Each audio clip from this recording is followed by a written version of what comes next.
இன்னைக்குரிய devotion தேற்றிட யாரும் இல்லையோ. சங்கீதம் 42:5. தேவனுடைய பிள்ளைகள் துன்பமான பாதைகள்ல நடக்கிறப்ப சில நேரத்துல அவங்க சிலருடைய ஆறுதலை பெறுவதில்ல. அவங்கள திடப்படுத்த யாருமே கூட இருக்கிறதில்ல. நம்பிக்கையூட்டுற வகையில 4 வார்த்தைகள் சொல்ல அவங்களுக்கு ஃப்ரெண்ட்ஸோ ரிலேட்டிவ்ஸோ வருவதில்ல. ஆனாலும் அவங்க ஆறுதலை அனுபவிக்காம கண்டிப்பா போகிறதில்ல. தேற்றுகின்ற மனிதர்களை அவங்க கண் காண்பதில்ல. ஆனா தங்களை தேற்றுகின்ற தேற்றரவாளராகிய தேவன் தங்களோடு இருப்பத அந்த கண்கள் கண்டிப்பா அந்த நேரத்துல பார்க்கும். தாவீதின் நாட்கள்ல கூட உபத்திரவத்தின் நாட்கள் வந்துச்சு. அருகில யாருமே இல்லாத ஒரு அனாதை போல காடுலையும் குகையிலையும் தாவீது வாழ்ந்து வந்தாரு. கண்ணீரை உணவாக்கி கசப்பான காலங்களை கடந்தாரு. பலவிதமான சோர்வூட்டும் காரியங்கள் அவருடைய இருதயத்தை கலக்கியது. ஒரு பக்கம் தாங்க முடியாத துயரத்துல கதறி அழுதாரு. ஆனா அங்க ஹோலி ஸ்பிரிட் தேற்றரவாளனாகிய தேவன் அங்க செயல்பட்டாரு. கதறுகின்ற அவரு தன்னுடைய கண்ணீரை துடைக்க துவங்கினாரு. அழுது புலம்புறப்ப அவரே தன் ஆறுதல் படுத்த துவங்குறாரு.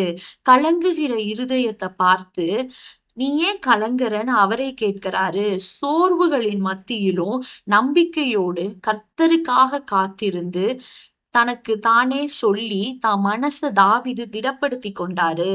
இந்த அற்புத எக்ஸ்பீரியன்ஸ் அவரால ஆனது அல்ல. அவரு ஐக்கியப்பட்டிருந்த ஆவியானவரால வந்த ஒரு எக்ஸ்பீரியன்ஸ். இன்னைக்கு கூட இதே மாதிரி நம்மளுக்குள்ளயும் செயல்பட ஆவியானவர் உண்மையுள்ளவரா இருக்காரு. ஆறுதல் சொல்லவும் நம்ம என்கரேஜ் பண்ண யாருமே இல்லாத ஒரு வாழ்க்கை பகுதியில நம்ம பல வருஷமா இருக்கலாம். நம்மளையும் கண்டிப்பா ஆவியானவர் உற்சாகமூட்டுவாரு. ஒரு தேவ ஊழியர் இதே மாதிரி கஷ்டமான பாதையில கடந்து வராரு. அவரு தன்னை ஆறுதல் படுத்தி கொள்ளவும் வியாகுல வேலைகள்ல தன்னைத்தான திடப்படுத்தி கொள்ளவும் கர்த்தர் அவருக்கு எப்படி கிருபை கொடுத்தாரு அப்படிங்கிறத சாட்சியா சொல்றாரு. நம்முடைய வாழ்க்கையின் எல்லா பகுதிகளிலும் எல்லா காலங்களிலும் நம்முடைய இருதயத்துக்கு ஆறுதல் தருகின்றவர்களை நம்ம கண்டு கொள்ளவே முடியாது. அப்படி சிலர் இருக்கலாம்.